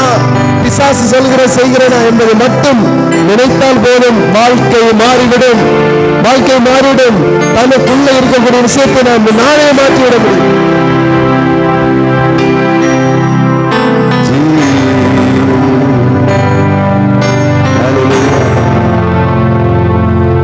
Thank you Jesus. நன்மையான வேலைக்கு நன்றி நன்றி நன்றி அப்பா. ஒருவராய் பெரிய அதிசயங்களை செய்கிற தேவனே, தொடர் செய்தியாக நாங்கள் எல்லாவற்றையும் அனுபவிக்க அதிகாரம் உண்டு. எல்லாம் தகுதியாயிராது. ஒன்றுக்கு அடிமைப்பட மாட்டேன் என்கிற வார்த்தையின் அடிப்படையிலே செய்திகளை கேட்டு வருகிறோம். என் அருமை ஆண்டவரே, எங்களோடு பேசிக் கொண்டிருக்க நன்றி. அநேக மக்களை நீர் விடுதலை ஆக்கியிருக்கிறீர். தொடர்ந்து உங்களுடைய வார்த்தையை கொண்டு பிள்ளைகள் விடுதலை பெற்று போதகர்களாக மாறட்டும். கிருபை செய்யுங்க, கிருபை செய்யுங்கப்பா. உள்ளத்துக்குள்ள இருக்க பிசாசை முதல்ல விரட்டுவதற்கு சத்தியத்தை உள்ளே இறக்கி விடுவீராக. சத்திய உள்ளத்துக்குள்ள போய் எல்லா விதமான அசுத்தத்தை வெளியேற்றட்டும். எல்லாம் சுத்தமாகட்டும், புதிதாகட்டும்.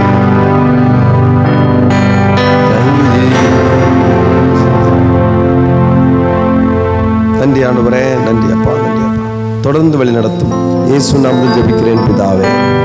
ஆமென், ஆமென்.